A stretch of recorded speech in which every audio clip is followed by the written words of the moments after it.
everyone. Welcome to the Founding Fathers Podcast. We're your hosts, Dad Cashman and Yaakov Klein. Together, we are the founders of Cashman Klein, and we also happen to be dads. Here on the Founding Fathers Podcast, we're going to interview other founders and CEOs just like us, and we're going to talk about their experiences trying to navigate these two worlds. Together, we're going to cover it all, from baby bottles to business models, from pitch decks to playdates, and everything in between.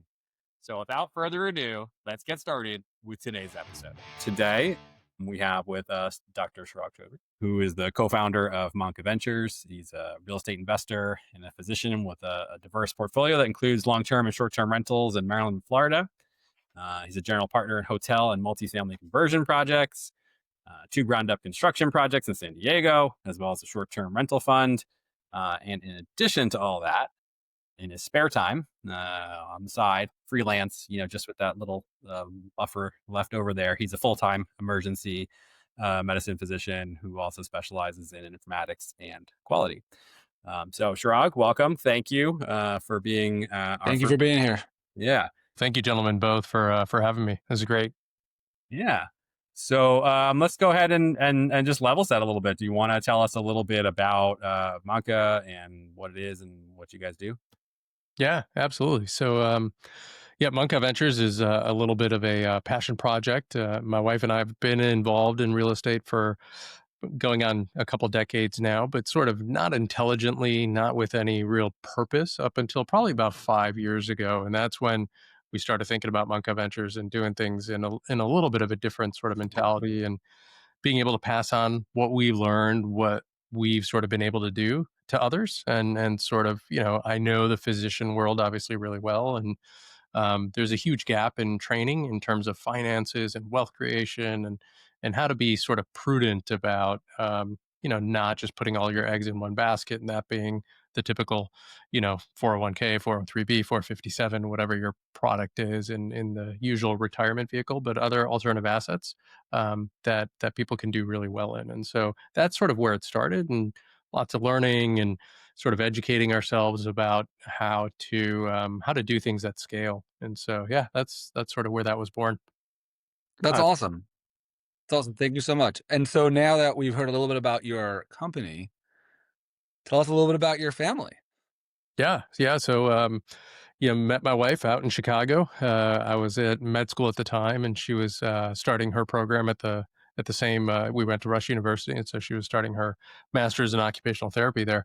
When it came time to match for residency, we matched out here at Maryland and ended up moving out this way, and it's been great. We've been here ever since, and so transplanted from Chicago to Maryland, and it's been home for 25 years or so now, and raised both of our kids. We figured residency wasn't terrible enough. Let's have 2 children while doing that.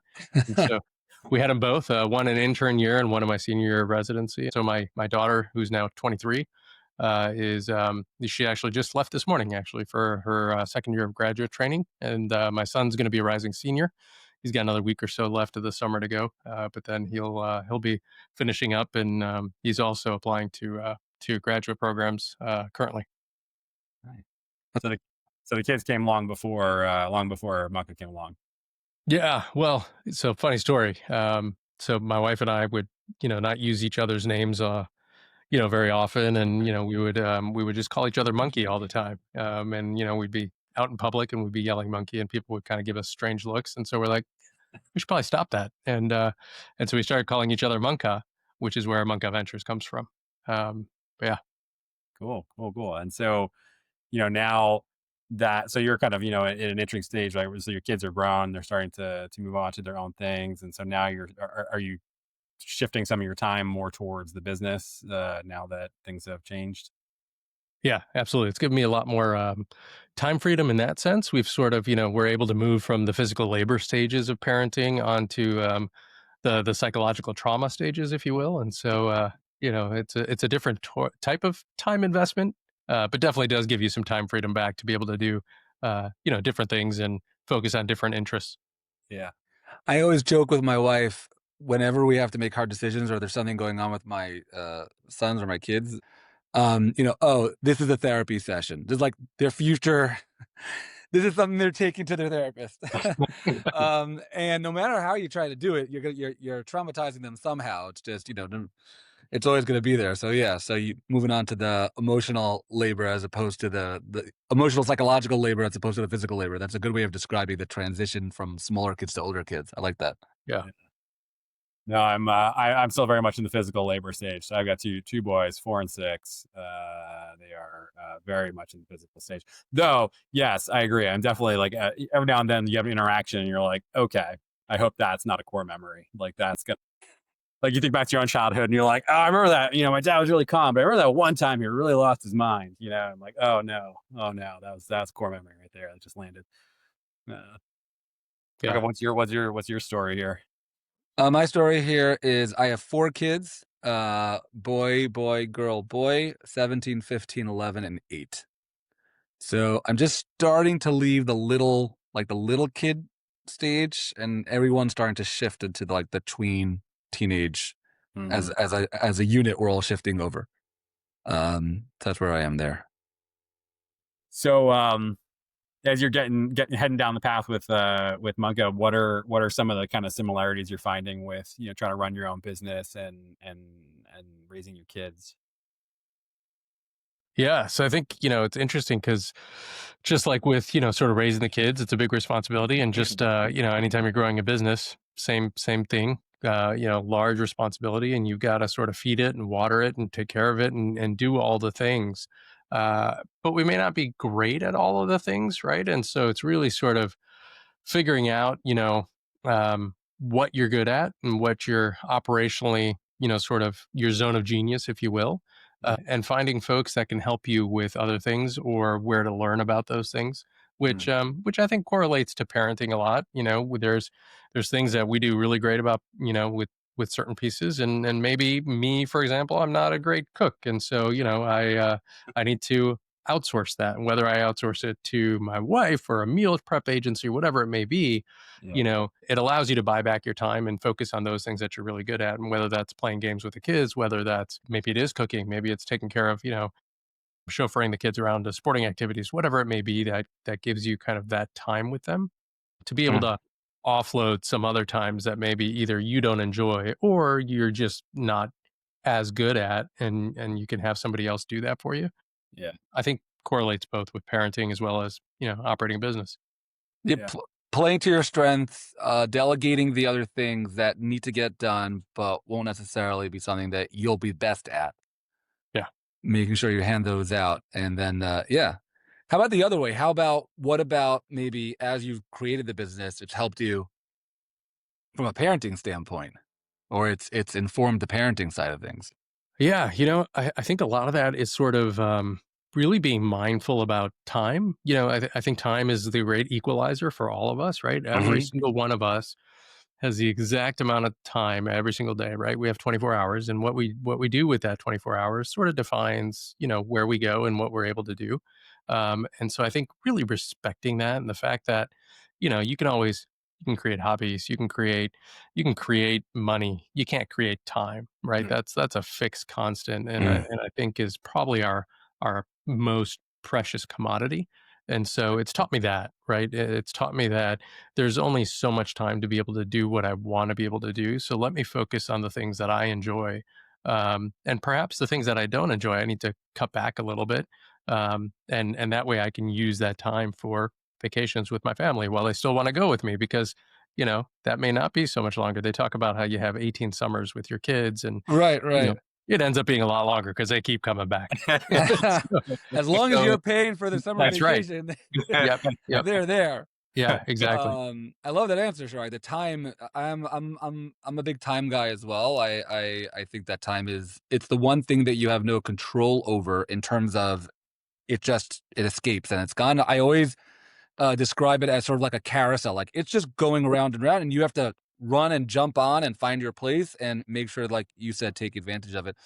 I really like the way you described it as being the big equalizer, as sort of like everyone has the exact same amount of time. And now it's a question of what you're doing with it. That's really cool. I like that. There was similar to the example you gave. I read somewhere that someone had they didn't live at home and they were doing the calculation. They were a little bit older.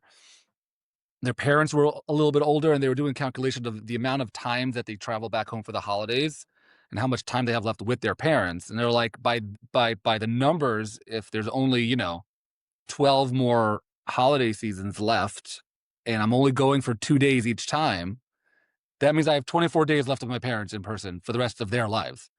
And that's pretty crazy. So that's a good example. So the time one is, yeah, this is such a good point. And so if you were then talking to somebody who was going to be like a new father, right? How would you specifically frame that part of fatherhood, right? The time component of it. Yeah, I think I think those are sort of memories that want to be captured as much as possible, and whether it's captured physically, on some kind of device, or just captured in your mind. But those are memories that, you spoke about core memories, but those for us are going to be core memories, right? Of time spent with our children when they were that little. We hear the adage, nobody ever is, I wish I had just gone to work one more day. Like, never ever is anyone going to say that, right? But it's sort of, there's always that optionality of doing other things with your time, but you don't get that time back when your kids are that small and being able to spend time. So just like I said, my daughter went off to her second year of vet school today. Last night was home video night from when they were so little, and being able to watch that before she goes back off to school, it's just fun. It just brings back a lot of those fond memories. And we're all, I didn't have the cable to connect it to the TV. So even better, we're all huddled around this really old camcorder that takes the little tapes, that we're watching on. So yeah, even that created its own additional memory. On the business side, the time is the same thing, right? So like, you talk about the limited time. So if somebody was starting a business today, like how would you frame time for them? How they should think about that? Yeah, I think that's a great question. We think about sort of, especially when you're first, sort of a new father, you're a new business owner, there's so much that needs to go into it. And again, I think it's sort of figuring out that which gives you the most joy in that business, whatever that may be. For example, there's the book, 10x is easier than 2x, that says, hey, 20% of what you do is going to give you 80% of your results, right? And figuring out what is that 20%, typically that's going to be something we really enjoy doing and we're very good at. And then finding somebody else, I may not be an accountant, I may not be good at finance, you get a fractional CFO or somebody else, and being able to, sort of offload some of those efforts, to buy back your time and to do more of what you're really good at, because otherwise you end up spending it in just an extraordinary amount of time and learning a lot of things that maybe you don't have a real interest in, and you feel like you have to learn it just to be able to do the business, but you don't. There's other people that can do that for you. Um, and unfortunately, Manka Ventures became my mistress, and I spent just an absurd amount of time doing that. And so my wife, I'm now a proud owner of a curfew, and I am curfewed from business activities at certain hours, and it's great because it makes me respect my time. And there's a limit. If a meeting ends at a certain time, it ends at a certain time, because people think then we can just keep going on. But then there's an opportunity cost to that time, right? And you're either taking away from your family, you're taking away from your children, you're taking away from your spouse, whatever that may be, and from yourself. yeah, and I think setting those guardrails and just saying, it is 5 o'clock and I'm turning off my computer. I am stepping out of the office, whatever, your operation or business may be. That is now family time, or whatever, it may be. How'd that shift from, because similar, once you own your own company, there is no beginning and end, theoretically, right? It's a 24/7 type of thing. How did that shift from before you were working for someone else? Obviously, as a doctor, also there's blurry lines on the sides. When something's happening, you can't just, oh, my time's up, I'm out of here. That's not the way it works. But how did you find that experience moving away from a little more clear parameters of when things started and ended to now it's sort of endless? Yeah, I think you're right, because there is sort of, even on vacation, you're going to be working and you're going to be answering messages, and you're, Right. so the part of that is sort of figuring out, is it just you, or are there others potentially in your business that you can rely on and that you can ask for help, and that are, we talk about sort of working in the business to working on the business. And Right. very much when you start, you're in the business, and the goal is to eventually be on the business and have other people sort of managing the business for you or with you. Right. And we're quick to ask for help with our kids, right? we're getting babysitters. We're asking the grandparents to come over, and I don't know that the same is the case for business, but it should be. Why not? Not that there's babysitters for business or anything, but there Yeah. could be people that can sort of watch over the shop, if you will, while you need that time away. New company formed on this podcast, Business Babysitters, and There you we're go. gonna incorporate it, market it. We got you want to go on vacation for 2 weeks? We got you. Yeah. Yeah. Here's our AI agent. They'll answer all your questions. Just give us all your personal info and bank information. We're good. That's right. Yeah. Yeah. No, and it's the balance part is funny because the way the pendulum has swung on that, right? Like forever, everybody, I mean, you trained as a physician and an ER physician at that. So, I mean, I would imagine your balance in the early part of your career was pretty out of whack towards your job and your career, your training.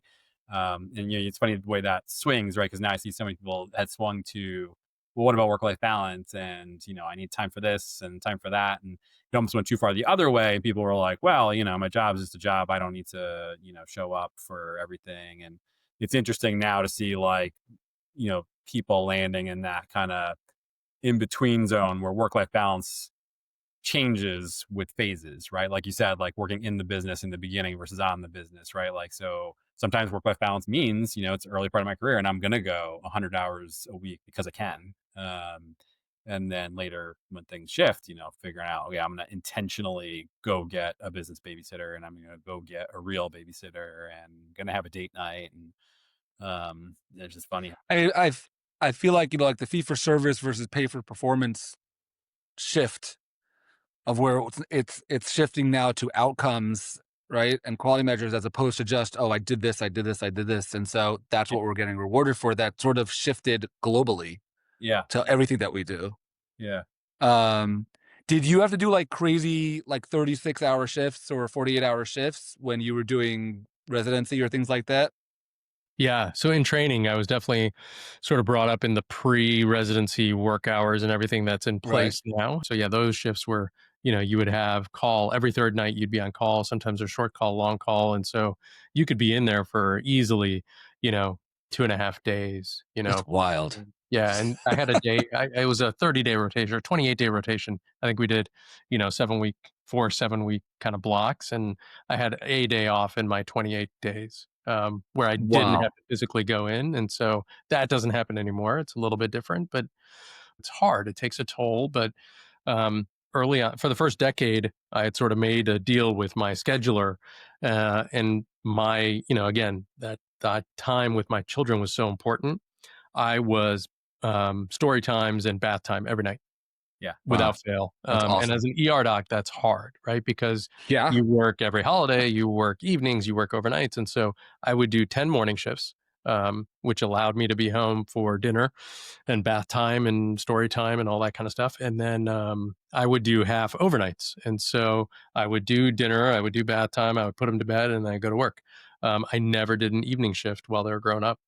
Rare, I would say not never, but it would be, I could count them on my two hands how many I would do in a year. And so I was always home for dinner. That's I was always amazing. home for bath time. And, there's not a lot of folks that are able to say that. But again, it's about being purposeful and figuring out what's important to you and making, sort of making work balance to life, right? And so that you're able to sort of do those things creatively. Yeah. At what point did you do? I mean, that's a very conscious decision and a very active decision, meaning this is not something that happens to you. You have to actively go after that. So at what point did you and your wife decide together, like, this is a priority, and so we're going to coordinate and manage and make sure that this is what happens? Was it an explicit discussion, or was it just you found yourself in a situation? Oh, no. Yeah. It definitely very purposeful conversation. Said, how are we going to do this? This is a team effort. Let's do this well. And I picked a career that unfortunately leads to a lot of missed activities and missed school sessions and things like that. But luckily, I picked a group that is amazing. And the only thing that's not the only thing, but one of the most important things to our group is being able to be off when you need to be off. Nice. And we'll have docs that cover each other so that we can attend our school activities, that we can attend important dinners, whatever it may be. it's really nice to be in an environment like that that's supportive, because without Yeah. that, it would be tough. Yeah. And I think it's important. I think it's good advice for anybody watching, right? Is if you're starting out on your career, like I think so many people like you were smart and that you were proactive with it, right? And you talked before about like people get babysitters, why don't businesses get babysitters?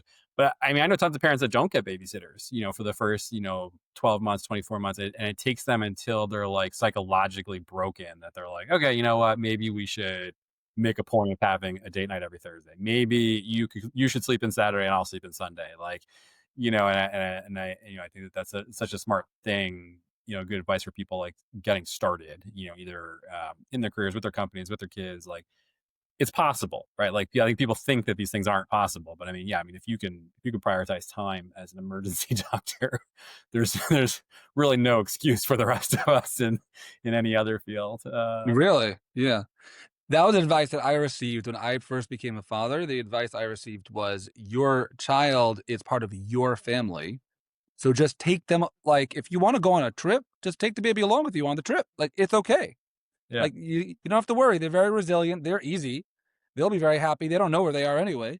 Just go, just go on a trip. Don't wait till they're 3 years old to then have to travel.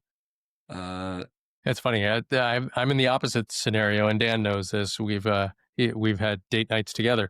So you've met my wife, Dad, but the she will not go anywhere without the children. If they're right. around, they're coming with. We've Yeah. never had an anniversary. July is our anniversary, and so the kids are Right. always home for the summer. Right. I was like, hey, let's you and I go out. And she's like, what about the kids? I was like, what about the kids? She's like, absolutely not. They're coming with us. So she will always, until they say, we don't want to come with you, they're going to come with us. And That's so so, beautiful. but it's That's great. really It really is nice. Yeah. Keeps us closer together. yeah. so Yaakov said something that I'd be curious your perspective on. So you've given us plenty of great advice, but like you said, everybody turns to someone else at some point in their career and in their family. What was the best advice you ever got from someone else about fatherhood? Yeah, I mean, honestly, so the best advice I ever got is, you're going to be fine, honestly, right? We always sort of psych each other out, and we think like we're not going to be good fathers. And for whatever reason, we're not sort of qualified, right? There's no test for fatherhood like there is for driving a car. Should there be? It's probably a different podcast, I would imagine. But, but yeah, I think we psych ourselves out. But if you're wanting to raise good humans, and you instill those qualities in them by just Yeah, practicing who you are and trying to get them to learn from not just what you say but your actions, right? Actions speak louder than words, and you've got to sort of act out what you say and practice what you preach and do those things. I think your kids, they're smarter than we think they are, or they learn quicker and much For quicker than they sure. ever used to. So hmm yeah, I think it's not difficult, to do a good job. I think it takes practice and experience and, honing those skills like we do with anything else to do a great job, right? yeah. And then on the business side, same thing. What was the best business advice someone ever gave you about starting your own company and being an entrepreneur? Yeah, I think, honestly, that was sort of, where focus goes, energy flows, right? And it's just to really zero in and kind of 1% every day. You don't need to take it all down right away, but you want to continuously do better, and work at it. And so I think just and not to be afraid. If you're going to fail, fail fast, dust yourself off, get up and figure it out. But not to suffer kind of analysis paralysis and from Yeah. inaction. You want to take action because, moving forwards is what creates that business and gives you that momentum. How do you translate that to your kids so that they can have that confidence also to take risks and fail fast? Yeah, I think just encouragement and being allowed to sort of do what it is that they want to try and do. And hey, I want to, do X, Y, and Z, and sort of not be discouraging if it's something that you're not super excited about, but at the same token, say, here's the pros, here's the cons. What do you think? Do you still want to try it? Okay, go ahead. We've had the conversation. You're doing it with, some insight. Mhm. And if it doesn't go well, that's okay. You talked about it, and now what do you want to try, and sort of doing the next thing, but sort of not holding them back from wanting to try or do different things, Yeah. whether it Yeah. be career selection, whether it be choosing what's for dinner. It could be anything, but it's sort of using that same kind of mentality and thought process with them. So that's something that I'm trying to cultivate more of. The kids tend to get so self-conscious about so many things that it's so hard to get them in the psychological space to accept that failure isn't bad. Failure is just a step. And that is something that we really try to encourage. It's hard.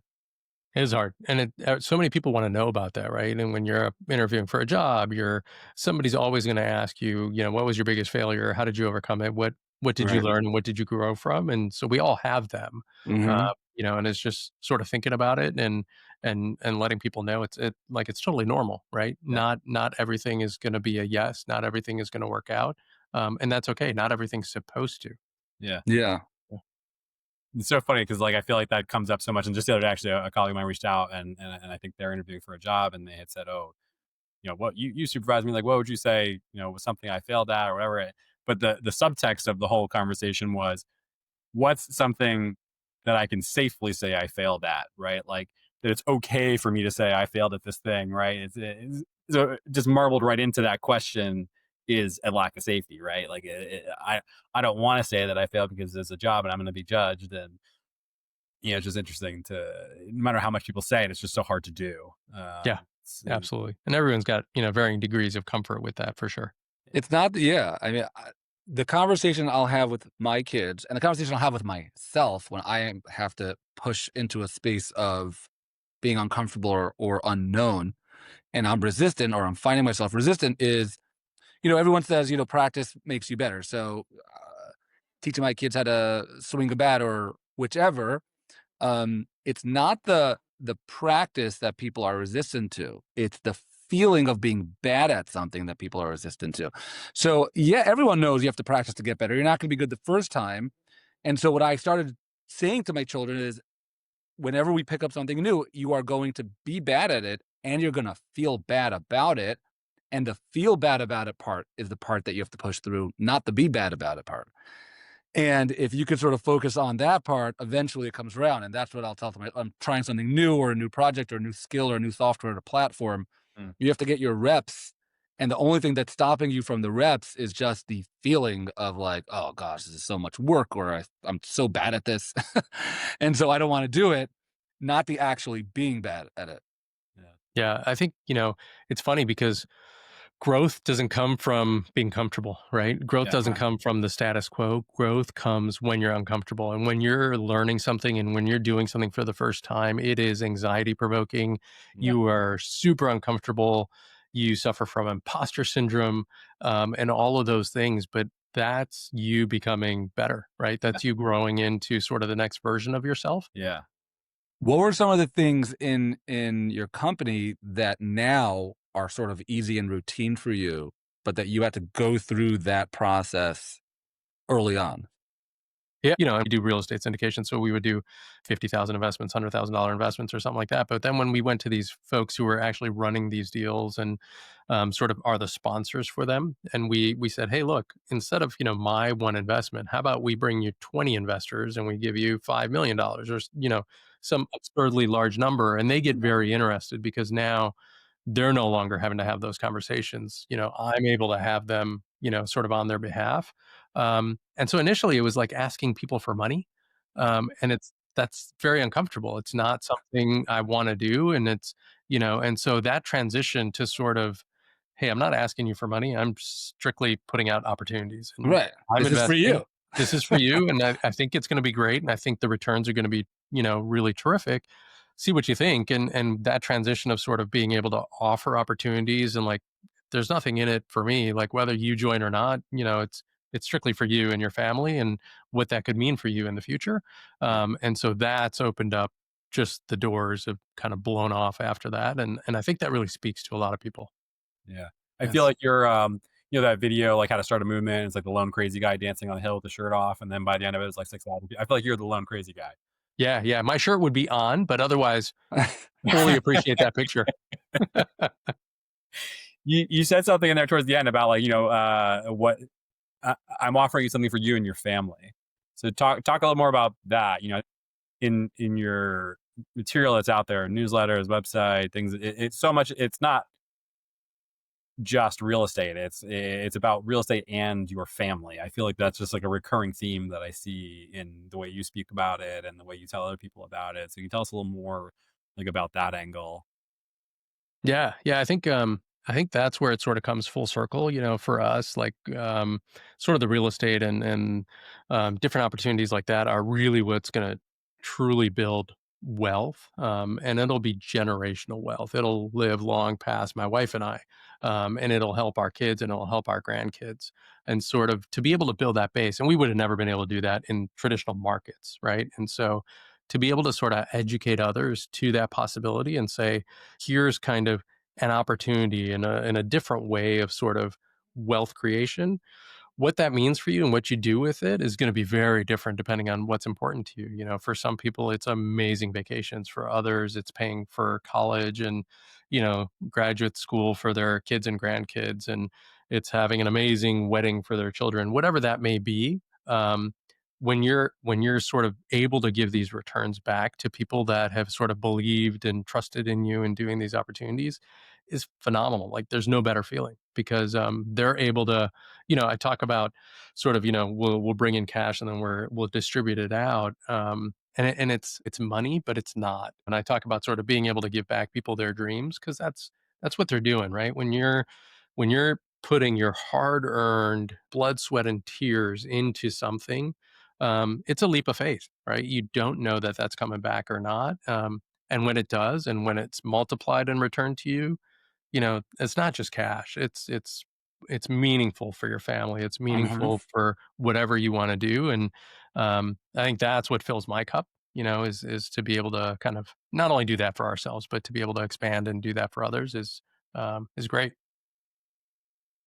So That's awesome. you mentioned before, your kids are in graduate school and then up college, and so you've been a clinician, you've been an employee, and now you've been an entrepreneur. And so, how do you coach your kids like with that experience, that triple experience? How are you coaching them to think about when they leave college, how they should approach being an entrepreneur versus an employee if they're going to be an employee? Like, how do you just in general, how do you coach them on their thoughts around what to do professionally? Yeah. So, and I think that's great. I would say some of that coaching has been inadvertent. There's zero filters in my house, and so every conversation that's had is much louder than the conversations we're having now. And there's no mixed feelings. Everything's laid out bare. Conversations between my wife and I, the kids are 100% privy to, and sort of, I remember when we first started talking about, hey, we want to do real estate in a more thoughtful way. And I think, I want to be spending some more time on this than I am now. And she's like, I didn't marry a realtor. I married a physician. And I remember that comment in the back of my head. I was like, I'm not a realtor. That's not what it has nothing to do with what I'm doing. But it's funny because, the kids will hear that. They'll hear the psychology and they'll be like, Dad doesn't want to be a doctor anymore. And that's not the truth. I love being a physician. It's such a privilege. And my wife's like, not everybody gets to do that. And you're sort of turning your back on people that you could potentially help if you're not going to use your license. And I was like, I'm not turning my back on the license. That is something I truly appreciate. And I don't take that for granted. Yeah. But I think the kids hear these conversations and they're like, okay, we see like at some point you can do a little bit of different things. And if there's something that really interests you and, that you like doing, and I think they're empowered knowing that they can do whatever they want. If Yeah. they pick up an interesting hobby and they want to do that for their families, have at it. Yeah. That's awesome. All right. So if we were to kind of sum it all up, right? So you're a new dad coming out. What's your best piece of advice? Yeah. So new dad, I would say, honestly treasure every moment. Spend that time, dedicate as much sort of deserving time as you can to certain activities. Yeah. Pick what's gonna be the thing you want to remember and do more of that, especially when the kids are young. And as much as you can carve away from, don't make it about work-life balance. It's life-work balance, right? Life's got to come first, and your family's got to come first, and figuring out sort of what pieces of that you can carve out and keep special, find something that is sort of unbreakable, and that you would, no matter what it is, nothing interferes with that activity, that time, that that person. Yeah, it's nice. I have a question. Uh, this is a debate I've had with other people, but father before husband or husband before father? Yeah, it's a tough one because I feel like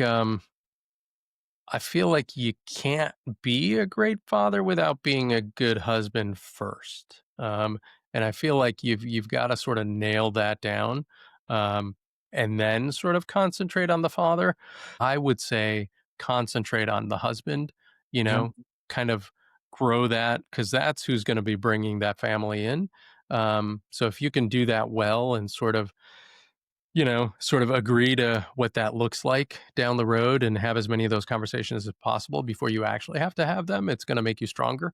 And then you naturally will tend towards father over husband for a couple decades. And then I'm getting back into the phase now, slowly, where I'm getting back to husband over father, Yeah. as we've empty nested, and life is a little bit different, but it's definitely, I would say, transitioning back to husband over father. Nice. Yeah. Thank you. What about you, Yaakov? Oh, I'm major in the husband over father camp. I agree with Chirag totally, and this is something where I feel I like there are very few things I feel like really strongly about that like I'll die on this hill. This one I'll fight you for. And you can't if you focus personally, my opinion is that if you focus on being a really good husband, like you're saying, all of those things will translate into being a good father. So, Yeah. with younger kids, it's let me give my wife a break and let me take the kids to the park. And so I'm going to give her a break. I want her to have some time on her own. Maybe she's had a rough week, a rough day, whichever. And now naturally I'm going to spend time with the kids. It's, make sure that in this example, if my wife needs help around the house, kids are small, toys are on the floor, right? I want to make sure that she doesn't have to be the one every single time to pick it up. So let me teach my children the correct way to clean up after themselves. And so I'm pretty strong on that one. I always fall on that side. And Daniel? Yeah, I mean, it's funny. I don't know that you've actually asked me that question before, so I don't know that we've had this debate. I haven't really had time to really ponder on this, but as I'm hearing both your explanations, like, I think, and I don't know if it's just because it's my experience. I don't have daughters, but I think with sons, um, I think that husband relationship becomes all the more apparent. To your point of like Shrog said earlier, and he was exactly right. Like it's your behaviors that the kids are watching, right? And the same is true in business too, right? Like I can say X and do Y, and my employees are going to figure out real fast that, what I really mean is Y, because that's what I'm actually doing. It's the same thing. You talk to your kids, and every day I have this conversation with my sons. What's the most important thing? To be kind, right? And so, how am I going to live that out? But with being kind to someone who I interact with in front of them every single day for hours and hours. And, so that relationship just kind of creates such a playground for them to see actual role modeling of behavior, of teamwork, of communication, of being respectful and kind. And, I think, yeah, it's tough to not prioritize that. It's the leadership element of it. I mean, if the two of you, right, you're leading your own little organization as a family, when the two of you, right, like any co-founders, if you guys are good, then it's gonna trickle down. It's gonna be good overall. Yeah. If there's disruption there, Yeah. then you're gonna have disruption everywhere. And so that's something like the classic example of when you're on a plane and the oxygen masks drop, there everyone's set, right? You have to do it for yourself first. Take care of that, and then you can take care of others. Yeah. If you can't take care of yourselves, then you won't be able to take care of the kids. You won't be able to take care of the employees if you're too much involved in yourself. And you and I mean, we've worked with plenty of scenarios where there's co-founders, like you said, and even if it's not a co-founder situation, if it's a team, a leadership team, right? yeah. People can sense when those two people are at odds. It's do I listen to this guy or listen to that guy? Yep. And that ripple between mom and dad, so to speak, in the business, just kills the culture, kills the decision making, kills the confidence of everybody. Yeah. For sure. Yeah. But, All right. That's nice. Chirag, thank you. Thank you. Huge. No, thank you huge guys. thank you. I'm proud and honored to be your inaugural guest. Number one. Yeah, wishing you guys just absolute tons of success.